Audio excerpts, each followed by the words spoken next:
Hi everyone, welcome back to my channel. I'm Shamira Benson, one part of Team Benson, and it's Sunday. We're gonna attempt to do a garden tour because it is soaking wet out here because it is raining in the desert. Alright guys, so this might be a little bit of a quicker garden tour just because I am trying to do this in between the rains, and my garden is all perked up and happy because it's been pouring since I don't know, 1 a.m. and it is now roughly around 2 o'clock. So let's just jump right into it and show you guys the garden before we get rained on.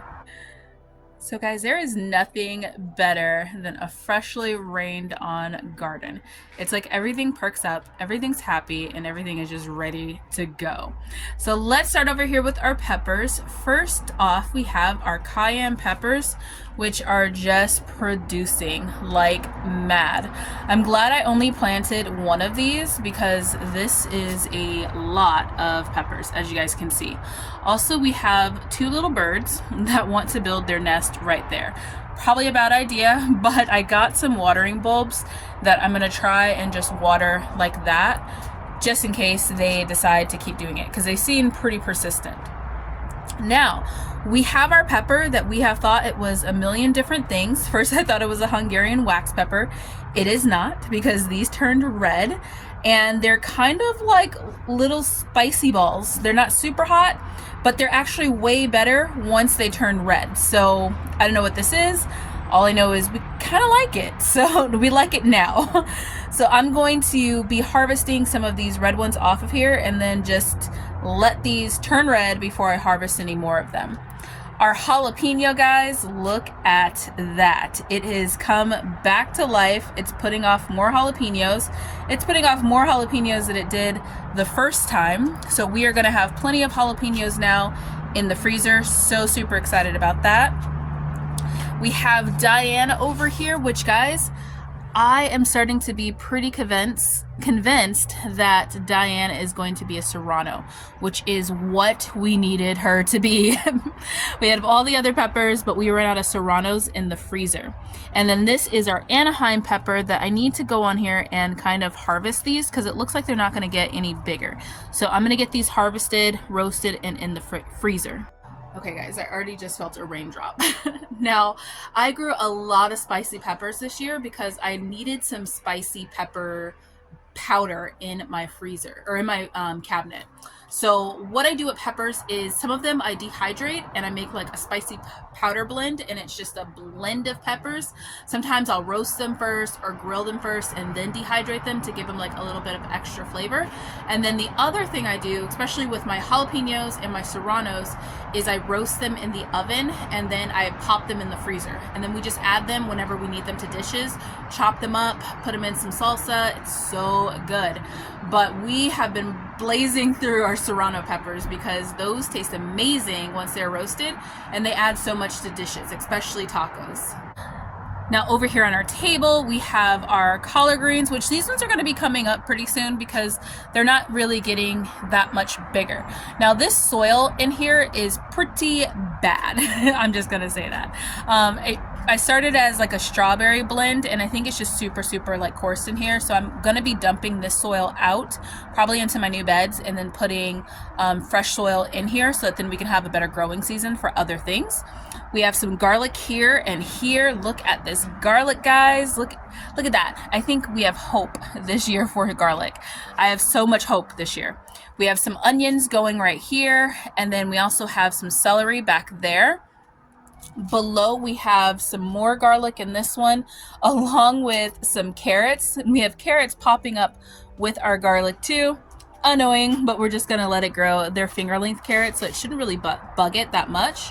We have some dinosaur kale here with some collards, and we have some celery right there. More celery over here with some dinosaur kale that has been munched on, so we need to go ahead and do a harvest coming up here pretty soon of that.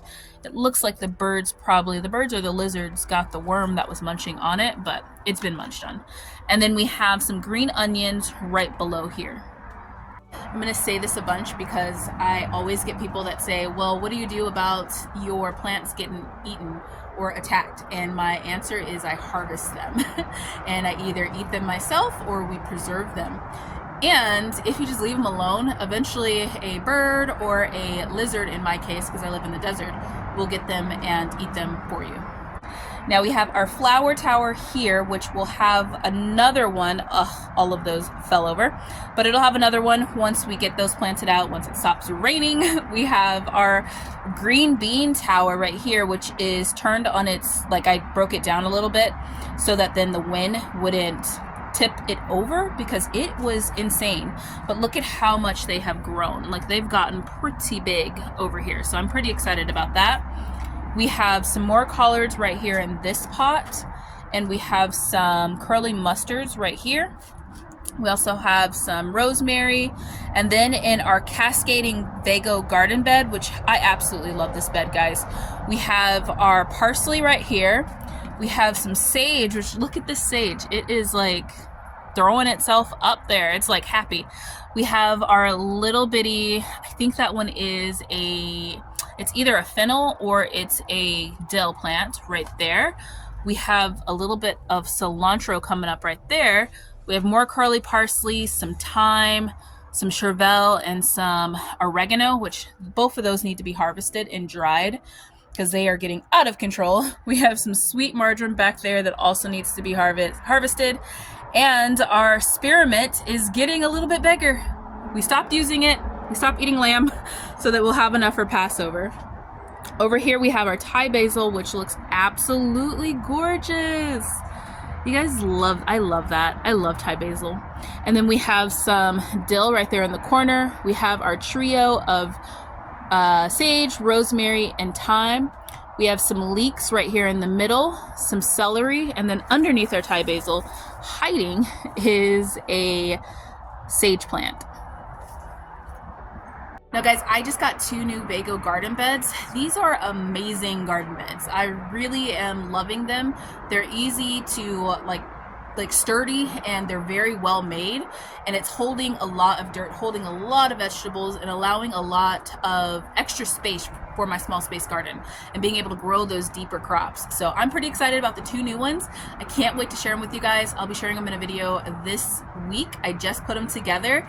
They're pretty cool, and you guys are gonna have to help me pick what I should plant in them. Now moving on along to our brassica bed that needs to be harvested over here, we have our collard greens, which are looking really nice. Now these ones are going to be the first ones to come out of the garden, guys. We're going to harvest these, let them go probably one more round, and then they're coming out because we want to put our corn in here pretty soon. Like, we want to get it going. In there we have some garlic growing in between, as you can see there. And we also have onions growing in here. We have some more kale. We have our Brussels sprouts growing right here. Which our Brussels sprouts we're not going to wait on. We're just going to go ahead and take out, but we are going to use these leaves because they are delicious. Maybe I'll just start growing Brussels sprouts for the leaves because I feel like I never get Brussels each year. Then we have some more kale, some onions, some celery, some Swiss chard, which, look at that. Remember when we just harvested pretty much all of the Swiss chard, like down to like 2 leaves? Already grown back. I'm telling you guys, it's crazy. We have our huge lettuce over here, and it's gone to seed. So we need to pull this. It's just been really beautiful. And then we have a lovely little kale over there with some more onions. Now right below here, we have all of our radishes and our turnips, snowball turnips. They're doing pretty good. They probably could get like a little bit more sun, but I'm gonna let them get a little bit bigger before I take those little covers off, just because, see, I already missed one day this was off, and we already got some snackage on this one. It looks like it's gone now, but that's annoying, so we're gonna keep that covered. And then we have another mustard green right there. Now moving on down here, we have our spicy shishito pepper. This is the one that Mark sent us. So we have this. It actually needs to be harvested. There is a lot on here. I didn't even realize we had that many peppers on here. We need to do a pepper harvest, guys, because we have peppers everywhere. Back up here, we have some onions growing in here. And we have some more onions growing right along Big Nisi, which is a Ichabod eggplant, doing quite well. the wind blew off all of the little petals on our sweet alyssum, but it's gonna come back, it's fine. And then we have our peppermint, which is doing a lot better since those temperatures dropped a little bit.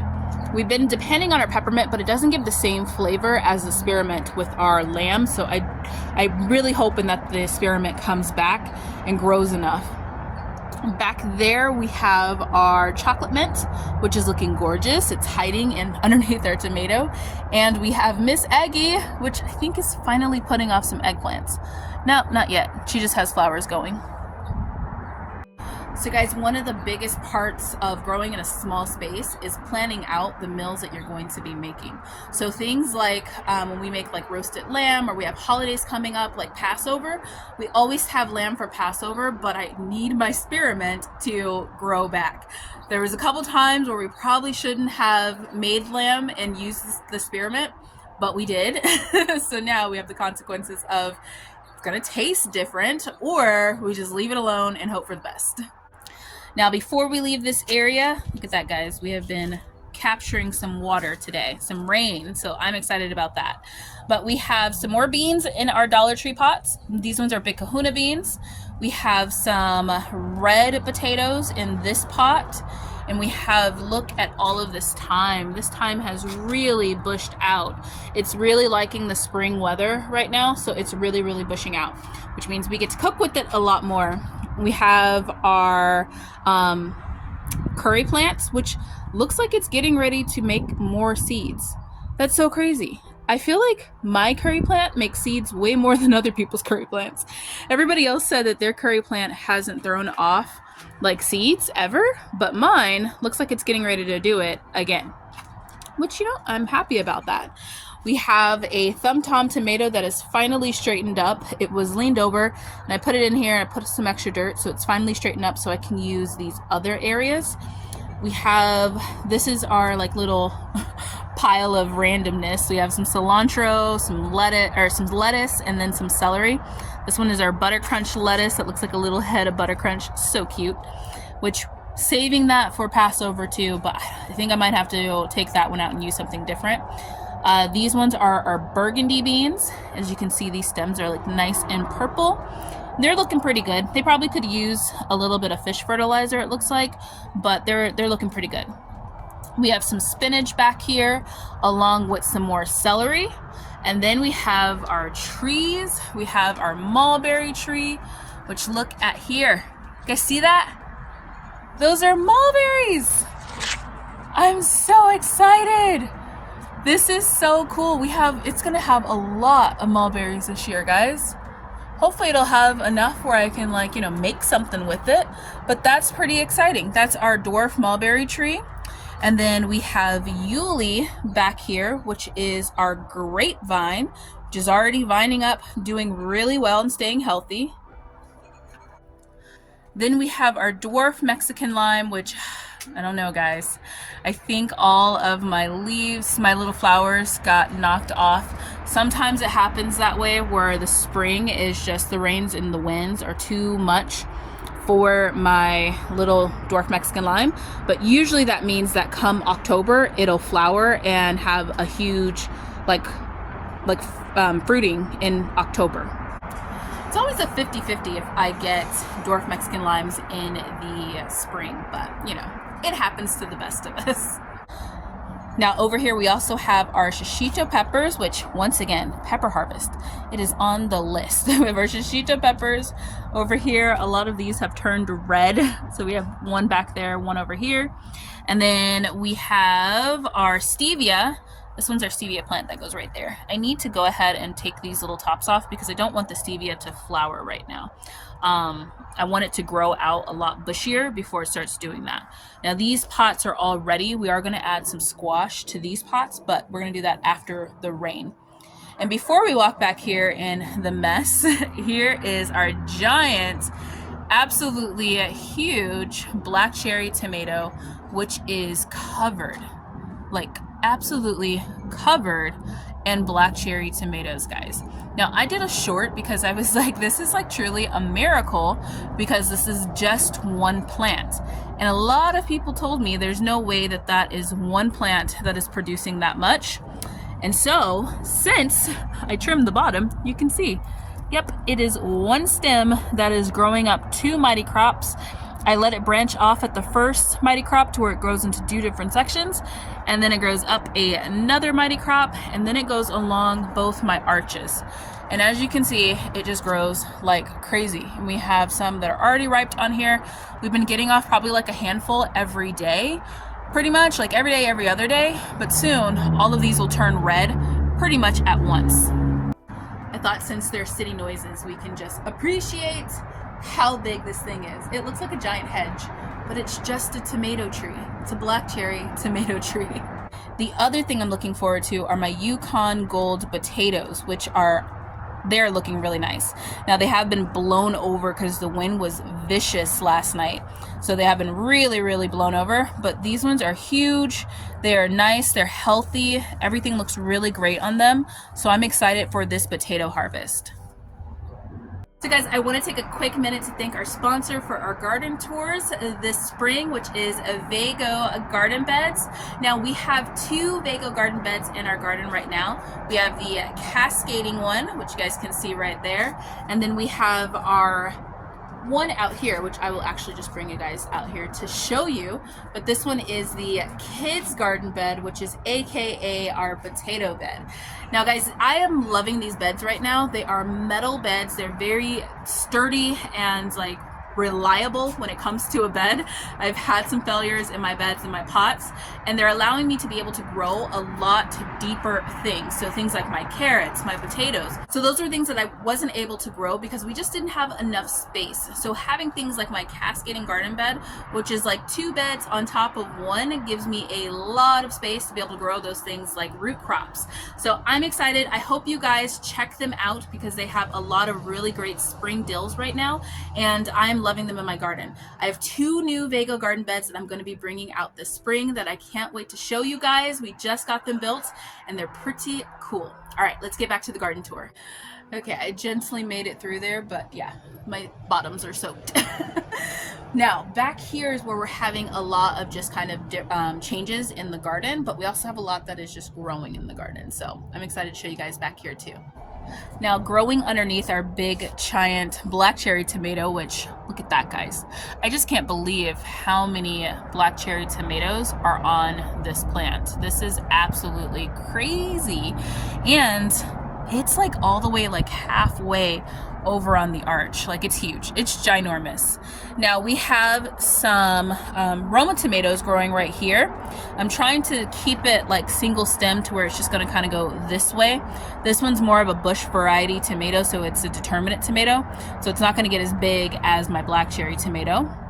But we have some onions down here, some collard greens. These are going to be my last collard greens that I keep. And then we have some celery, some cilantro. We haven't planted our Armenian cucumber yet, but that will be coming up.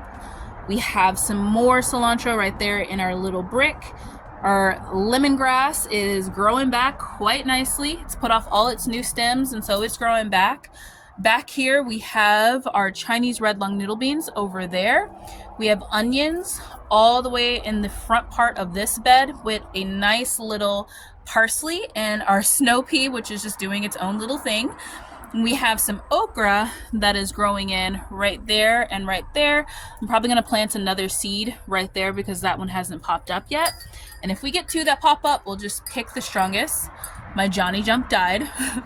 I don't think that this was a great area for those types of plants. That one was a primrose and that one was a Johnny Jump, but it got too hot. Like this is the hottest part of my garden right here, which is why I grow things like my okra and my broccoli because they need the most sun.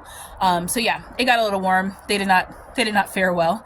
And then we have our sweet mint right there in the front. Now over here we have our beets, which I am saving all of these beets for Passover. I'm just going to keep growing them and I'm saving them because we have had roasted beets and they're absolutely delicious. we're going to have our early girl tomato, which is growing in right here. It needs to be trained a little bit better to this trellis, so I will be doing that when it's not raining. And then we have some Ukrainian gold beets back there, and we have some sweet alyssum right here. Actually need to open up this worm bin. I gotta be very careful because I know there's a scorpion that lives in here, but we need to let that get some rainwater while we have free water. And then over here we have our sweet Marconi peppers, which have thrown off new leaves but not new buds yet, so hopefully those will start doing that soon. We have some Thumb Tom tomatoes right there. Our lemon balm is like growing like crazy, so we really need to get in here and cut some more of that off. I had cut this entire thing down and it's already grown back, but it looks like it's getting some bug damage, so that means that it's too bushy in here right now, so we need to get it thinned out. So if you guys don't know this, lemon balm is like the Xanax of the garden. So every time I see bugs eating it, I just think, what are those poor bugs growing through that they need some lemon balm? Just my little side joke. Now over here we have some yarrow, we have some hyssop, and then some cilantro growing right there. We have a nasturtium that we keep pulling and it keeps growing back, but this nasturtium we are keeping, and look at how pretty it is. It's just gonna be our ground cover nasturtium. That's what I'm gonna do with that one. And then we have our not black cherry, but our big beefsteak tomato, which is got all these little red tomatoes all over it, and all of just these green tomatoes all over it. So those of you guys that have been with my channel for a while, you know that that is the tomato that I grew from my mom who passed away. That was her favorite tomato. Next year I think I'm gonna put it in a bed so that then I can get bigger beefsteak tomatoes, because this one is in a 7-gallon pot, and so we get tinier beefsteak tomatoes, but still a lot of them. This is our better year for them. Last year it was terrible. We only got probably 3 tomatoes, but this year they're doing pretty good. Either that or I'm gonna put it in a bigger pot next year, but this will always be a staple that's in my garden because it reminds me so much of my mom. All right guys, and that is it. We made it without getting rained on. So I am going to head inside the house. Once again, thank you so much Vego Garden Beds for sponsoring my garden tours. I can't wait to show you guys the new garden beds that I have coming up, and make sure you guys go check their link to see all of their sales that they're having, because they're having a lot of sales right now for the spring. Huge sales, lots of discounts. Click the link down below and you guys can see them. But until next time, grow yourselves a garden, because even a small space can provide you with tons of food. Bye guys.